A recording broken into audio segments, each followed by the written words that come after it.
Real Madrid have beaten Levante 4-1 in what is finally a quite dominant scoreline. Now, it wasn't exactly a dominant performance. We got 2-0 up, which was very, very good, and we were on top. But then they clawed it back, and then they looked like they could cause some problems and maybe do something or another. But after Kylian Mbappe won the penalty, and after Kylian Mbappe got involved in the game, and then after Arda Guler set up Kylian Mbappe for the fourth, it was a very, very different contest. I mean, to be fair, after that third, it was pretty much game over anyway. But it's just when they scored their one goal, it did kind of look like, could they? Could they maybe get back? But the stats were showing a very, very one-sided story. Real Madrid had 62% possession. They had an expected goals of 3.02 compared to Levante's 1.46. We had 23 total shots compared to their 8, with 10 on target compared to their 2. We were phenomenal. And specifically, and we're going to get into the first goal, Vinny not only finished man of the match, but he was looking a little bit more like the player we know. Still not quite there. Still not quite. There was one or two things he could have done a bit better. One or two things he maybe could have made better decisions or maybe better execution on what he attempted. But overall, he was very, very good and he was not alone. But we'll come to the rest in a second. Let's start with Vinny, because that goal. Que Golazo.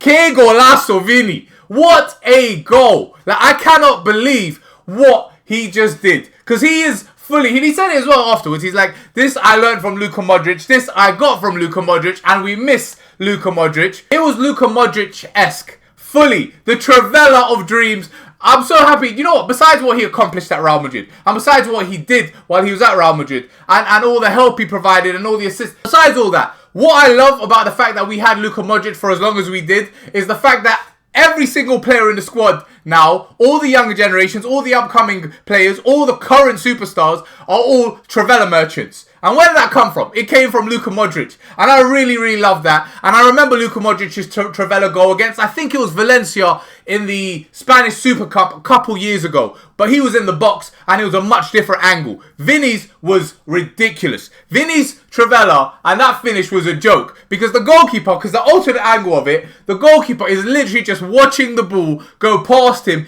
into the corner. It was inch perfect. It was such a beautiful goal. I was sat there watching this and I was like, no way he just done that. Because we know Vinny's got a Travella locker. We know he does. Like I said, everyone in the squad pretty much does, thanks to Luka Modric. But I didn't know he had it in shooting. I knew he had it in the cross. I knew that because he's done it a few times with the cross and they've been kind of filthy. And they've resulted in a great assist for him and great goals for us. But I didn't know he had it in the shot. When I saw Vinny on the right side pick up the ball, I was like, it's not really where you want to see him. But then he pulled that out of the locker and I was just like, fair enough. Fair enough. Baila Vinny. Baila Vinny, because what a goal. What an absolute phenomenal goal. He followed that up with a beautiful counter-attacking move by Real Madrid and then a great pass for Vinny. To Mastantuono. And I was talking about this yesterday.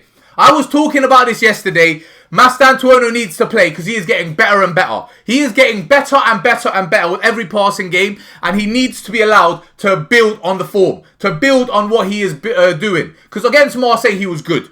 In our last game, I can't even remember who he was against in La Liga. He was great. Today, he just kept going at the same level. He was great. And that finish was phenomenal. Because not only the defender was not the only one. I also thought, okay, now he's going to cut on his left. Let's just make sure he hits the bottom corner instead of hitting it wide or passes it and lays it off to someone else to hit the back of the net. I did not, like the defender, think he was going to cut out and then cut back in onto his right foot and then provide a finish like that. I did not know he had a right foot on him like that. I genuinely did not. But it was a phenomenal finish by Mastantuono. He finally has his very first goal at Real Madrid. Like I have been saying in a few videos up until now, he's been very, very close. He's been very, very close. And the things he's doing, you can see what he's trying to do. And you can see how close he is to executing the things he's trying to do. But it's just not quite working. Now, it has worked. And now he finally is on the board. And I hope he just builds on this further and further. Because he also had a great game. And going back to Vinny, once again, an assist for Vinny. So he had a great game, a goal and an assist. Then we have Kylian Mbappe. Is it just me? Is this becoming a personal thing where I'm like, I want to win,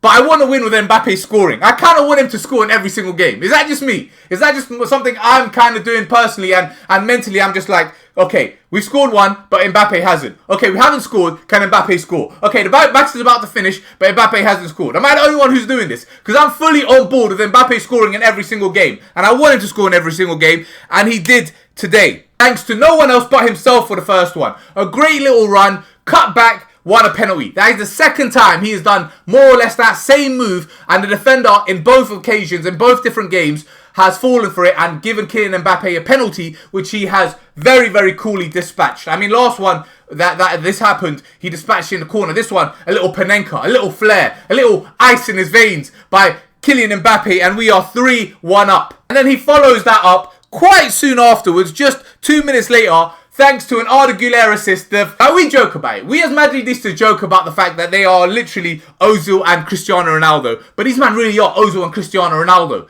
Like, when Arda gets the ball, his ability to find that run and that pass into space and that final killer through ball is ridiculous. And this guy's ability is phenomenal. The pass to Mbappe was perfect. Mbappe's run was perfect. And then the ability, because I was kind of watching it, I was like, okay, one of his touches, not all of them, but one of the touches kind of ruined it for him. And I was like, okay, if you shoot now, you're going to hit the keeper. There is no way. If you shoot now, you're likely. I mean, it's Mbappe. He might have scored. But I'm like, your touch has taken you so far and the keeper has come out so far. If you shoot now, there's a chance you're going to hit the keeper.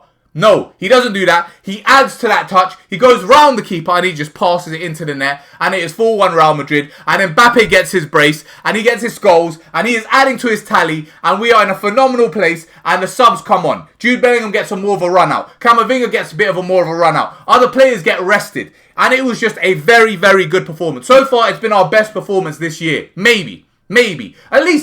At least, actually, I don't know. Is it our best performance? Because we've had 1 or 2 performances where we were very, very good. We couldn't just take our chances. This performance, on the other hand, was very, very good. But the difference was we were taking our chances. We were actually finishing what we were creating. And that's just one thing that's kind of been lacking in our game up until now. Besides that, a lot of rotation by Xabi Alonso. 6 games, 6 wins, 18 points. But not a single time has he repeated the same starting 11. And today he rested a number of key players. Eder Militao got rested. Didn't think that would happen. To be fair, I'm glad he did because Carreras and Raul Asensio were phenomenal. Asensio has fully got rid of the blues that he was suffering at the Club World Cup, and he is finally looking like the player he was last year and playing very, very good football and looking like what we need. Dani Carvajal, I did expect to rest. I just didn't know who would play in this place. It ended up being Asensio, but it was kind of a 5-back, so he was like a centre-back but a right-back. It was weird.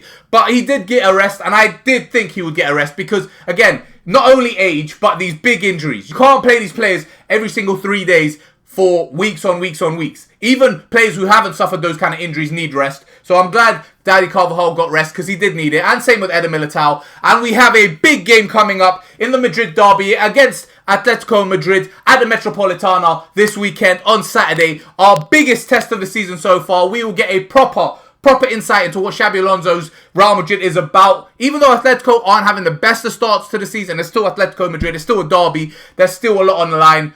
Even in this early stage, there's 3 points, there's a point, whatever. We need to go out and showcase that we need to showcase what we're about. We need to showcase that we're not just doing it and it's not just luck. We are 7 for 7 or we are 6 for 1 or we are the leaders of La Liga for a reason. So I am very, very much looking forward to this game. I cannot wait. The first, like I said, big test of the season. But I'm going to call the video there. Thanks for watching.